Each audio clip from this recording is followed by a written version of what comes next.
HSC ২৭ ব্যাচের কমার্সিয়ানরা, তোমাদের কমার্সের স্টুডেন্টদের একটা টেন্ডেন্সি হচ্ছে যে ভাইয়া কলেজে তো তেমন একটা পড়াশোনা হয় না, তো কলেজে আমি যে ফাইজলামি টাইজলামি করি, চলে আসি বাসায়, বাসায় প্রাইভেটে বা বাসায় এসে নিজে পড়ে নিব। এই একটা টেন্ডেন্সি তোমাকে আজীবন ভোগাবে। তার কারণ তুমি দেখো তোমার দিনের একটা ম্যাক্সিমাম টাইম কিন্তু পার করে ফেলো কলেজে। কলেজে তোমার ৫ ঘন্টা ব্যয় হয়। তো আমি দেখেছি, আমি নিজেও এই পাপি ছিলাম যে আমি কলেজটারে বেশি একটা গুরুত্ব দিতাম না। তো এটার জন্য আমি ফার্স্ট ইয়ারে ভালো ভোগা ভুগছি ভাই। আমি নটরডেম কলেজের স্টুডেন্ট ছিলাম, তো ফার্স্ট ইয়ারে আমি কলেজ তেমন একটা গুরুত্ব দিইনি, জাস্ট হালকার উপর ঝাপসা গেছি আর চলে আসছি। কিন্তু যখন আমি টের পাইছি যে ৭০০ স্টুডেন্টের মধ্যে আমার পজিশন ৬৫০+, তখন বুঝছি যে আমার মারা সারা। হ্যাঁ, তারপরে আমি আস্তে আস্তে কলেজে ফোকাস দেওয়া শুরু করছি। তো তোমাদের কমার্স স্টুডেন্টের একটা ম্যাক্সিমাম টেন্ডেন্সি থাকে, আচ্ছা আমার কলেজ তেমন একটা ভালো না, কলেজে বেশি একটা পড়ায় না, কলেজে আমি বাদ দিব। তো ৫ ঘন্টা কী করবা? তার মানে ৫ ঘন্টা তোমার ফুল ওয়েস্ট। এই ৫ ঘন্টা তুমি ফুল ওয়েস্ট করতেছো। তো এই ৫ ঘন্টা তুমি ফুল ওয়েস্ট করে বাসায় এসে আরও ২ ঘন্টা ওয়েস্ট করবা কেন? কারণ ওই ২ ঘন্টা তোমার অবশ্যই রেস্ট নিতে হবে। তুমি তো রক্ত মাংসের মানুষ, তুমি তো আর এসে পড়াশোনা শুরু করতে পারবা না। হ্যাঁ, তুমি তো আর রোবট না, চিট্টি না যে ধাপধুপ করে পৃষ্ঠা উল্টাবার পড়াশোনা হয়ে যাবে। তো তোমার তো অবশ্যই সময় দরকার। তো ১ থেকে ২ ঘন্টা তোমার রেস্ট নিতে চলে যাবে। তো দিনে ৭ ঘন্টা গায়েব। আর বাকি যে টাইম থাকে ওইটাতে কতটুকু পড়াশোনা করো এটা আমার ভালো মতো জানা আছে। তোমাদের একটা টেন্ডেন্সি থাকে প্রাইভেটে আর বাসায় পড়ে নেবো। প্রাইভেটে তো তোমার ১ ঘন্টার মধ্যে আধা ঘন্টা করো গল্প, আধা ঘন্টা ওই টঙে যে চা খাও বা টা খাও, আর আধা ঘন্টা তুমি বাসায় যেতে যেতে তোমার ২ থেকে ৩ ঘন্টা গায়েব হয়ে যায়। আর বাসায় পড়ে নিব, বাসায় পড়লে আসে হচ্ছে তোমার ঘুম। ধরো তুমি ১০-১৫ মিনিট অনেক মনোযোগ দিয়ে পড়লা, তারপরে দেখবা হাত পায়ের মধ্যে চাবাচাবি করতেছে, কামড়াকামড়ি করতেছে, একটু খেয়ে আসি, একটু ঘুরে আসি, একটু রিলস দেখে আসি। এই জিনিসগুলো একটা কমন টেন্ডেন্সি আমারও হয়েছিল। ঠিক আছে, আমি এই রোগের রোগী। তো বাসায় বা প্রাইভেটে পড়ে নিব এইটা ভেবে কলেজে ফোকাস না দেওয়া, এটা মারাত্মক একটা ক্রাইম ও মারাত্মক একটা ভুল। এই ভুলটা দেখবা তুমি যদি করো তাহলে পরবর্তীতে দেখবা অনেকগুলো সময় চলে গেছে কিন্তু তোমার কিছুই পড়া হয়নি। কলেজের টাইমটা তোমার এক্সিকিউট করতে হবে। তো আমি যে কাজটা করতাম কলেজে, তো তোমার বড় বড় বই নিয়ে যাওয়া পসিবল হতো না। তো আমি হচ্ছে প্রত্যেকটা চ্যাপ্টার, ধরো চ্যাপ্টার 1, হ্যাঁ, হিসাব বিজ্ঞান পরিচিতি, এটা কেটে ফেলতাম। আমি প্রত্যেকটা চ্যাপ্টার ওয়াইজ বই কেটে তারপরে মলাট করে ফেলতাম, নীলক্ষেত থেকে আমি মলাট করে নিয়ে আসতাম। তারপরে আমি ওই চ্যাপ্টার ওয়াইজ যেদিন যে চ্যাপ্টার পড়াবে বা টিচার যে চ্যাপ্টার পড়াবে ওই পার্টটুকু জাস্ট নিয়ে যেতাম। এতে আমার ব্যাগ তোমার বেশি ভারী হতো না, আবার ইফেক্টিভলি আমি নোটও করতে পারতাম। তারপরে সেকেন্ড যে তোমাদের একটা টেন্ডেন্সি আছে যে সময় তো আছেই, কেবল ফার্স্ট ইয়ারে উঠছি, এত পড়াশোনা না করলে কি হবে? পড়াশোনা না করলে তোমার যেটা হবে সেটা হচ্ছে তুমি কলেজের পড়াশোনার সিস্টেম বুঝবা না। যখন তুমি এটাতে সাফার করবা কখন জানো? যখন তুমি সিরিয়াস হবা।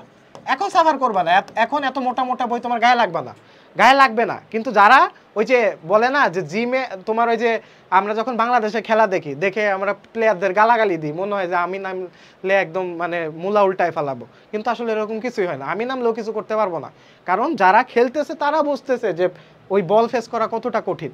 হ্যাঁ, তো সময় তো আছেই, এই টেন্ডেন্সিটা তোমাদের বাদ দিতে হবে বা এই টেন্ডেন্সি থেকে তোমাদের বেরিয়ে আসতে হবে। তারপরে আরেকটা ভুল তোমরা করো, আলাদা খাতা না রাখা। তোমরা একটা বড় মোটা খাতা নিয়ে যাও, কোন খাতায় কি নোট করছো দেখা যায় যে এক্সামের আগের মুহূর্তে তোমার দরকার হয়েছে, আরে স্যার তো এই অঙ্কটা করাইছিল, কোথায় করাইছিল আর তুমি খুঁজেই পাচ্ছ না। তা প্রত্যেকটা সাবজেক্টের আলাদা আলাদা খাতা রাখবে, অ্যাকাউন্টিং, ফাইন্যান্স, অর্থাৎ তোমার ক্লাসে যা করাচ্ছে, কলেজে ক্লাসে যা করাচ্ছে সেটা তুমি আলাদা খাতা রাখবা যেন তুমি ট্র্যাক করতে পারো। তারপরে আরেক ধরনের স্টুডেন্ট আছে যারা সব লিখতে যায়। নোটের মানে কি? নোট মানে ক্লাসে যা করছে সেটার একটা সামারি, ক্লাসে যা পড়াইছে এটা একটা সামারি। যে যত স্মার্ট তার নোট তত ভালো হবে। যেমন ধরো স্যার হচ্ছে মোকাররম হোসেন স্যারের বইয়ের বা হচ্ছে ওয়ালিউল্লাহ স্যারের বইয়ে তোমার 25 নম্বর উদাহরণটা করাচ্ছে। এখন তুমি গাধার মতো যদি 25 নম্বর পুরোটা স্যারের সাথে সাথে করো, তোমার তো দরকার নাই। তুমি নোটে লিখবা যে আজকে তারিখ লিখবা, ধরো 10-10-25, হ্যাঁ, 10-10-25 দিয়ে লিখলা যে তোমার চ্যাপ্টার 1 করাচ্ছে। আচ্ছা কত নাম্বার পেজ? স্যারকে একটু জিজ্ঞেস করে নেবে, স্যার কত নাম্বার পেজ থেকে ম্যাথটা করাচ্ছে, স্যার বলে দিবে, সমস্যা নাই। তো পেজ নাম্বার 33, উদাহরণ নাম্বার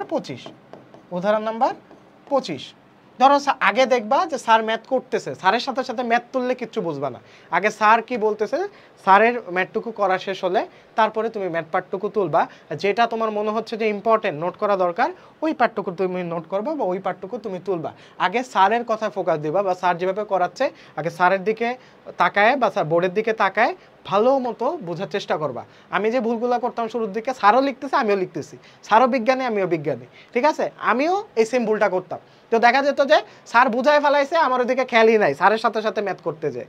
তো তুমি আগে ফোকাস দিবা যে স্যার কি বলছে, স্যার ম্যাথটুকু করাচ্ছে, আগে বোঝার চেষ্টা করবা, বোঝার চেষ্টা করার পরে তারপরে তুমি ম্যাথ তুলবা। কারণ ম্যাথ না তুললে তো সমস্যা নাই, তোমার তো বইয়ে আসেই 25 নম্বর উদাহরণ, তুমি বুঝতেছো যে এই ম্যাথটা তোমার করাচ্ছে।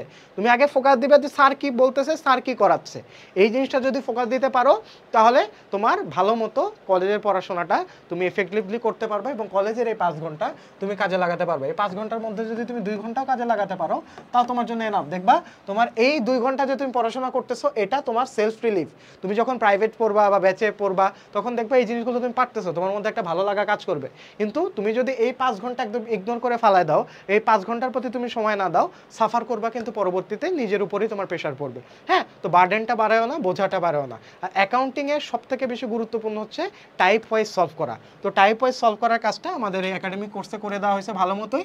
তো আমরা একটা বড় সময় মানে এটার পেছনে ব্যয় করেছি যেন তোমরা টাইপ ওয়াইজ ম্যাথগুলো করতে পারো, বোর্ড থেকে অ্যানালাইসিস করে করে, কলেজের প্রশ্নগুলো থেকে অ্যানালাইসিস করে করে যেই টাইপের বাইরে তোমার কোয়েশ্চেন আসবে না ওই টাইপগুলো আমরা করাইনি।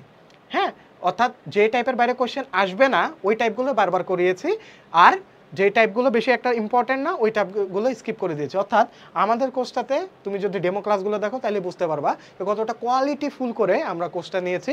সময় এজন্যই লাগছে কারণ এটার মধ্যে প্রচুর পরিমাণে রিসোর্স আছে, প্রচুর পরিমাণে ক্লাস আছে, প্রায় 800+ ক্লাস পাবা, 800+ ক্লাস পাবা, টাইপ ওয়াইজ ক্লাস পাবা, 1 বছরের মধ্যে মাস্টার প্ল্যান পাবা, সকল দাগানো বইয়ের লিঙ্ক পাবা এবং প্র্যাকটিস শিট পাবা। ঠিক আছে, তো এত কিছু আমরা খুবই কমে দিচ্ছি, গায়ে যে দাম লেখা আছে অর্থাৎ ওয়েবসাইট ভিজিট করলে যে দাম পাবা সেটার উপর আমরা 45% ডিসকাউন্ট দিচ্ছি। এটা এখনও অ্যাভেলেবেল আছে, তাই সময় থাকতে কোর্সে এনরোল করে ফেলো। আমাদের ডেমো ক্লাস দেখতে আমাদের ওয়েবসাইট ভিজিট করো। যারা চ্যানেলে নতুন আছো অবশ্যই সাবস্ক্রাইব করে দিবে এবং তোমাদের কমার্সের বন্ধুদের কাছে এই ভিডিওটা শেয়ার করে দিতে ভুলবে না। তো দেখা হচ্ছে পরবর্তী ভিডিওতে। আসসালামু আলাইকুম।